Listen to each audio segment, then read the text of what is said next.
Baik, sebelumnya Assalamualaikum warahmatullahi wabarakatuh.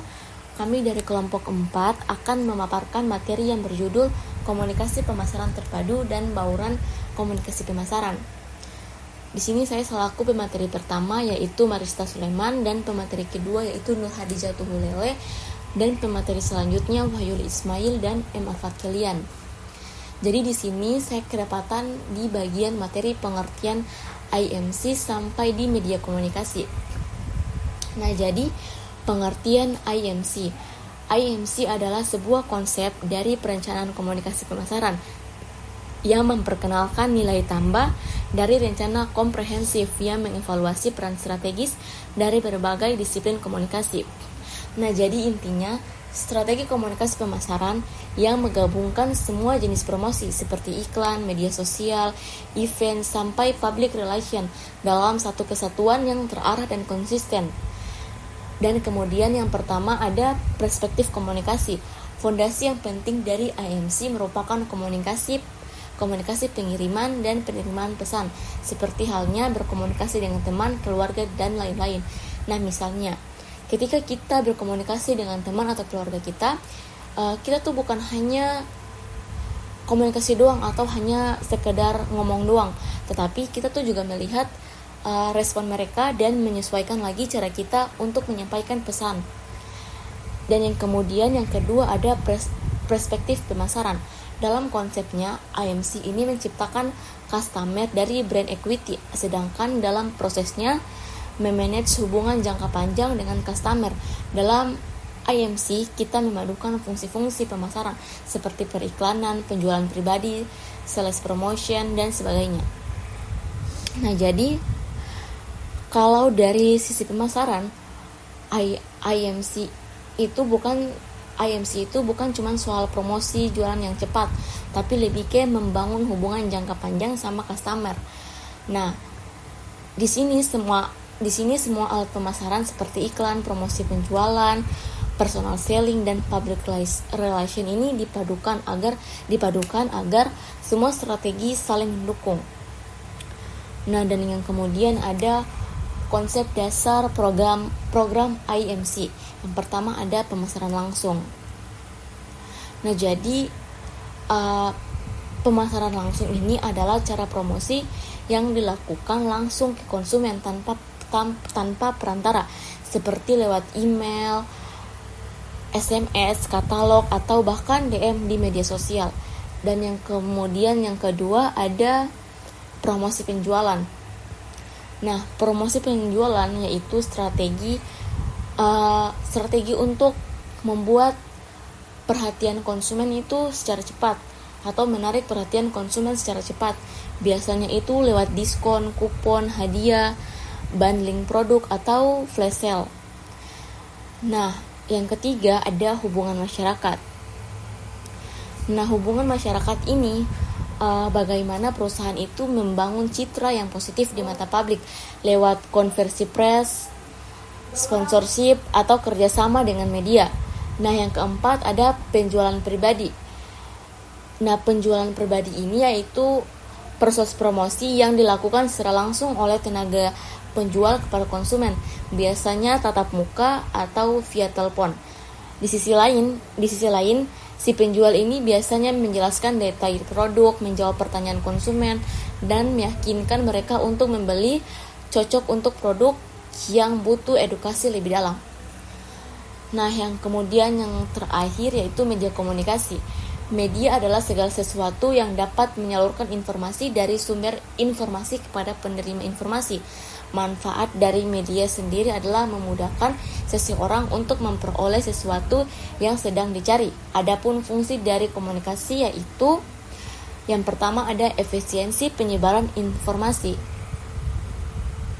Nah, jadi efisiensi penyebaran informasi ini artinya media itu membantu menyampaikan informasi dengan cepat, luas, dan hemat waktu. Misalnya nih, berita penting biasanya langsung tersebar ke seluruh dunia hanya lewat satu postingan atau siaran TV.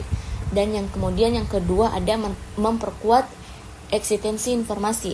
Nah, jadi fungsi ini maksudnya media itu membuat informasi menjadi lebih dikenal, lebih diperhatikan, dan lebih mudah diingat oleh banyak orang.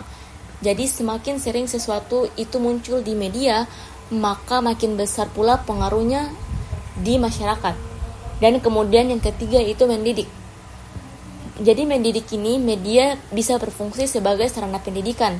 Informasi yang dibagikan bisa menambah wawasan, pengetahuan, atau keterampilan masyarakat. Contohnya seperti program edukasi di TV, video pembelajaran di YouTube, atau artikel-artikel ilmiah. Dan yang kemudian yang keempat yaitu menghibur. Nah, jadi media ini juga berfungsi untuk memberikan hiburan kepada masyarakat agar mereka bisa rileks atau senang, misalnya nonton TV, dengerin musik, atau scroll TikTok. Itu semua bentuk hiburan dari media. Yang terakhir yaitu yang kelima ada kontrol sosial. Media bisa mengawasi dan mengingatkan masyarakat terhadap hal-hal yang menyimpang dari norma, misalnya berita tentang kasus korupsi atau kritikan sosial. Mungkin sekian yang dapat saya sampaikan, akan dilanjutkan oleh pemateri berikutnya.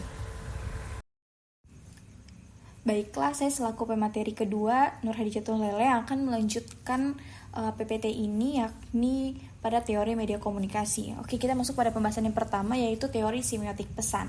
Nah, teori ini tuh menjelaskan bahwa media penyampaian pesan itu melalui campuran simbol seperti gambar, warna, kata, suara yang disusun secara parsial atau ruang dan kronologis atau waktu. Nah, simbol-simbol ini tuh biasanya dipakai untuk membentuk suatu pesan dan makna yang bisa dipahami oleh publik. Jadi, pesan yang kita sampaikan itu bukan hanya dari kata-kata tetapi dari keseluruhan tampilan dan penyusunan tanda-tanda tersebut. Nah, semiotik sendiri itu diartikan sebagai tanda dan simbol serta bagaimana tanda-tanda itu digunakan untuk menyampaikan makna kepada publik. Next, yaitu teori sosiokultural pesan. Nah, teori ini tuh menjelaskan bahwa media memiliki peran penting dalam proses sosialisasi dan pembentukan budaya masyarakat. Jadi, media itu nggak hanya menyampaikan informasi, tetapi bagaimana kita bisa membentuk nilai-nilai, kemudian pola pikir, dan kebiasaan publik. Nah, kemudian dari teori sosiokultural pesan ini, kita nggak boleh menyampaikan pesan yang mengandung isu sensitif seperti sara atau suku, ras, agama, dan antar golongan. Contoh dari sosiokultural pesan itu kayak iklan kampanye Kita Indonesia. Jadi dalam iklan itu ditampilkan di berbagai stasiun televisi dan media sosial, yang mana pada iklan tersebut ditampilkan berbagai suku bangsa dari Indonesia, misalnya dari Papua, Jawa, Sumatera, dan Kalimantan, yang memaknai pakaian adat masing-masing dan menyuarakan pesan persatuan dan kebinekaan. Next, yaitu teori sosiopsikologis. Nah, teori ini dalam konteks media adalah teori yang melihat bagaimana faktor sosial seperti status sosial, kelas ekonomi, pendidikan, dan budaya, kemudian faktor psikologis seperti minat, emosi, motivasi, dan kebutuhan dari audiens itu saling berkaitan dan membentuk respon atau ketertarikan mereka terhadap suatu media atau konten. Nah, setiap individu maupun kelompok audiens itu kan pastinya memiliki latar belakang sosial dan kondisi psikologis yang berbeda-beda, sehingga media atau acara yang dikonsumsi pun cenderung berbeda-beda tergantung segmen audiensnya. Jadi segmentasi itu bukan hanya terfokus pada produk dan jasa, tetapi pada tayangan itu pun ada segmen audiensnya. Contohnya nih kayak acara Kiki Andy di TV yang membahas terkait isu-isu sosial dan inspiratif. Nah, itu seringkali ditunjukkan untuk audiens menengah ke atas yang dalam konteks berpendidikan gitu. Jadi mereka tuh cenderung menyukai tayangan yang membuka wawasan. Kemudian adapun segmen acara seperti sinetron remaja, nah itu biasanya ditunjukkan untuk remaja dari berbagai latar belakang sosial, karena secara psikologis mereka itu menyukai drama, kemudian romansa, dan konflik ringan yang biasanya dekat dengan keseharian mereka, kayak gitu. Kemudian next ada teori sibernetika atau cybernetics theory. Nah, dalam komunikasi adalah teori yang memandang komunikasi itu sebagai sistem yang saling memberi umpan balik atau feedback dan mengatur diri sendiri. Biasanya teori ini tuh dipengaruhi oleh sistem dan teknologi, dan dalam konteks media serta opini publik, teori ini tuh berkaitan dengan bagaimana informasi dari media dan komunikasi interpersonal saling mempengaruhi dan membentuk opini masyarakat. Jadi kayak ketika suatu media atau isu itu sampai ke telinga publik itu nggak hanya menerima saja tapi juga biasanya mendiskusikannya dalam komunikasi sehari-hari. Contohnya kayak ada isu kenaikan BBM. Nah, biasanya itu akan menjadi perbincangan sehari-hari terkait dengan isu tersebut. Jadi, ada proses umpan balik terhadap media dan menciptakan perubahan dalam opini publik. Kayak gitu. Terakhir adalah teori kritis, yang mana adalah teori dalam studi media dan komunikasi yang berasal dari pemikiran para filsuf Frankfurt School. Nah, teori ini tuh menekankan pentingnya mengkritisi media sebagai alat kekuasaan. Terutama media itu seringkali dipengaruhi oleh ideologi pemilik model atau kelompok tertentu yang biasanya mempengaruhi isi informasi dan yang disampaikan kepada publik. Misalnya kayak saat menjelang pemilu nih, kan ada beberapa TV atau portal berita itu cenderung menampilkan calon dari partai tertentu. Nah, biasanya yang ditampilkan pun yang baik-baik aja ke publik gitu. Jadi kayak bisa dibilang ada niat terselubung gitu. Kurang lebihnya kayak gitu. Itu bisa membuat masyarakat berpikir bahwa hanya calon itu yang baik, padahal informasi itu tidak objektif gitu. Seperti itu. Oke, next selanjutnya kita bahas terkait dengan media baru. Nah, media baru adalah istilah yang dimaksudkan untuk mencakup kemunculan digital, kemudian komputer atau jaringan teknologi informasi dan komunikasi di akhir abad ke-20. Nah, contohnya itu seperti internet, kemudian TV, digital kamera, dan lain sebagainya. Adapun fungsi daripada media itu sendiri, yang pertama ada efektivitas dan efisiensi. Nah, efektivitas itu berkaitan dengan sejauh mana tujuan komunikasi itu bisa dicapai.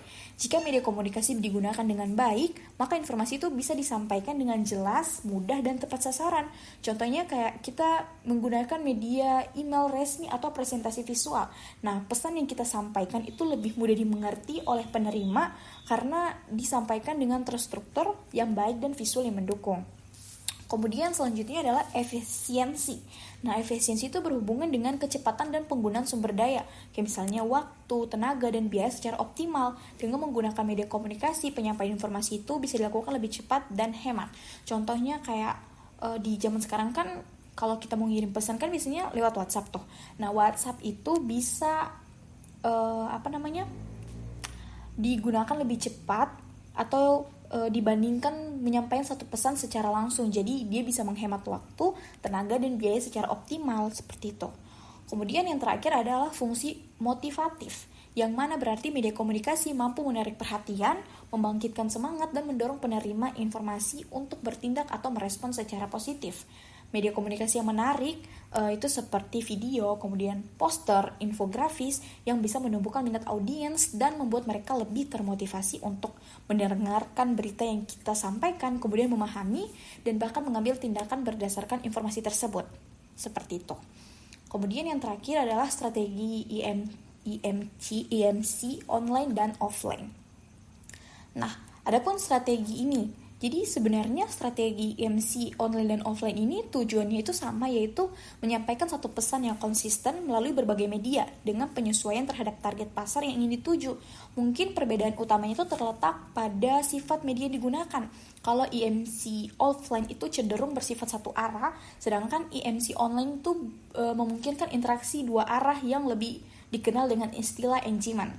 Nah, dalam media sosial, brand itu bisa dilihat atau terlibat secara langsung dengan audiens tanpa harus repot membangun komunitas dari nol, karena komunitas tersebut sudah ada, tinggal bagaimana brand itu memahami kebutuhan dan keinginan mereka berdasarkan perilaku pengguna gitu.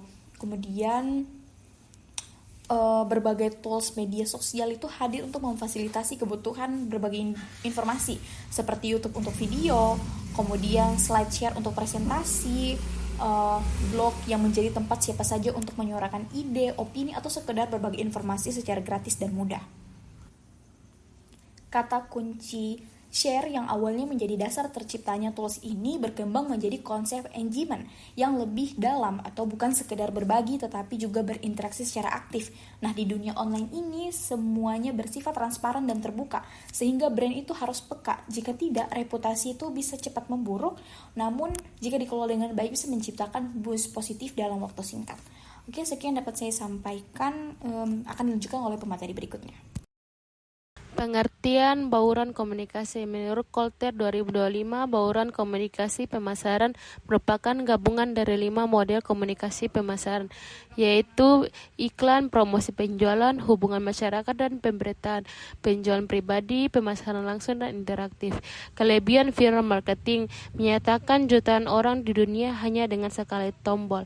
Penyebaran informasi sangat cepat, hanya dengan hitungan detik, pesan langsung bisa dibaca oleh orang di seluruh dunia. Biaya yang dikeluarkan untuk penyebaran informasi melalui viral marketing sangat kecil. Mempunyai kolerasi dengan merek terkenal, kesehatan konsumen, dan penjualan website. Memberikan kredibilitas perusahaan secara instan. Bisa diukur, marketer bisa melacak dan menganalisis keefektifan kampanye yang dilakukan. Kelemahan tergantung pada pemicu. Jika pemicu tidak mampu menarik minat konsumen, pesan yang disebarkan tersebut tidak akan menjadi viral, tidak tersebar dan replikasi. Sangat sulit dikontrol.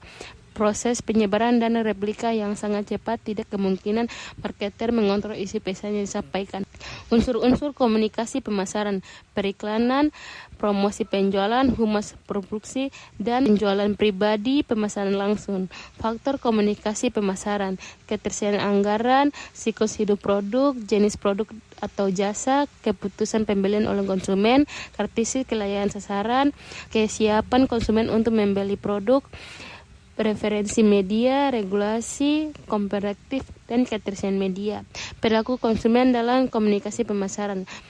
Loudon dan Bita 1995 menjelaskan bahwa perilaku konsumen mencakup proses pengambilan keputusan dan kegiatan yang dilakukan konsumen secara fisik dalam perolahan, penggunaan, atau mendapatkan barang dan jasa untuk dikonsumsi. Proses pengambilan keputusan pembelian, pengenalan kebutuhan, mencari alternatif informasi, penilaian berbagai macam informasi yang terkumpul, keputusan pembelian, evaluasi secara pembelian. Faktor yang mempengaruhi pengambilan keputusan pembeli, faktor budaya, faktor sosial, faktor pribadi, faktor psikologi. Model proses komunikasi. Yang pertama, sumber pesan yang menentukan tujuan komunikasi dan menetapkan sasaran komunikasi. Pemasaran membuat tujuan kampanye iklan dan promosi dan mengarahkan kampanye itu pada segmen sasaran tertentu. 2. Proses adalah penyediaan tujuan di atas menjadi sebuah pesan. Agensi iklan merancang pesan yang disediakan dalam bentuk iklan. Pesan disandingkan winaniaga dalam bentuk presentasi penjualan. 3. Pengiriman pesan melalui media agar dapat menjangkau audiens sasaran. Penyebaran komunikasi pemasaran bisa lewat media massa, komunikasi getok tular dari wiraniaga atau selebaran direct mail yang dikirim pada sasaran. 4. Proses adalah penerimaan agar pesan dapat dipahami. 2. Pertanyaan utama adalah apakah konsumen menafsirkan pesan seperti yang diinginkan pengiklanan dan apakah pesan berdampak positif pada sikap dan perilaku konsumen. 5. Umpan balik atas efektivitas komunikasi pemasaran kepada sumber. Unsur-unsur bauran komunikasi pemasaran. 1. Periklanan. 2. Promosi penjualan. 3. Humas dan publikasi. 4. Penjualan pribadi. 5. Pemasaran langsung. Hambatan komunikasi. Hambatan pada sumber, hambatan dalam proses encoding, hambatan dalam transmisi pesan, hambatan dalam proses coding. Baik, yang berikutnya ada dampak komunikasi. Konsumen kadang mencoba menghindar dari exposure pesan, namun jika tetap terekspos, mereka akan menentukan apakah menerima atau menolaknya. Pesan bisa diterima apabila pesan sukses mengkomunikasikan benefit produk yang dianggap penting oleh segmen sasaran. Sebaliknya, yaitu ada pesan akan ditolak, yang dimana lantaran dianggap kurang kredibel bisa juga karena faktor-faktor di luar isi pesan dan lebih merupakan cerminan sikap, pengalaman, dan keyakinan konsumen. Berikut ada studi kasus yang kita bakalan angkat di sini, yaitu Share a Coke oleh Coca-Cola. yang dimana Coca-Cola meluncurkan kampanye Share a Coke pertama kali di Australia pada tahun 2011 dan sukses besar yang mendorong peluasan kampanye ini ke berbagai negara di dunia, termasuk Indonesia. Kampanye ini mengganti logo Coca-Cola di botol dengan nama populer di setiap negara yang bertujuan untuk menciptakan pengalaman personal bagi pelanggan dan mendorong mereka untuk membeli serta membagikan Coca-Cola dengan teman atau keluarganya. Selanjutnya ada komunikasi pemasaran terpadu (IMC) atau Integrated Marketing Communication, yang dimana ada periklanan. Coca-Cola menggunakan berbagai saluran periklanan untuk meningkatkan kesadaran akan kampanye ini seperti TV, media cetak, dan lain-lain. Ada juga promosi penjualan, yang dimana untuk mendorong partisipasi pelanggan, Coca-Cola menyediakan berbagai promosi termasuk diskon, kemudian konteks dan harga, dan sebagainya. Yang ketiga ada hubungan masyarakat. Coca-Cola menggunakan strategi hubungan masyarakat untuk meningkatkan, memperkuat kampanye ini seperti kolaborasi dengan influencer, peliputan media, dan lain-lain. Dan yang keempat ada pemasaran dari mulut ke mulut. Selanjutnya ada hasil dari studi kasus. Yang pertama, peningkatan penjualan yang dimana kampanye Share a Coke membantu meningkatkan penjualan Coca-Cola secara signifikan di berbagai negara, termasuk peningkatan penjualan hingga 7% di Australia pada tahun pertama. Yang kedua ada keterlibatan konsumen yang tinggi. Konsumen aktif mempartisipasi dalam kampanye ini dengan membagikan foto dan cerita mereka di media sosial, menghasilkan jutaan unggahan dengan hashtag Share a Cake. Yang ketiga ada meningkatkan royalitas merek, yang dimana personalisasi produk menciptakan keterkaitan emosional dengan pelanggan yang berdampak pada royalitas jangka panjang terhadap merek Coca-Cola. Dan yang terakhir ada ekspansi global yang berhasil. Berkat keberhasilannya, kampanye ini diperluas ke lebih dari 80 negara di seluruh dunia dan terus menjadi salah satu kampanye pemasaran paling sukses dalam sejarah Coca-Cola. Baik, terima kasih.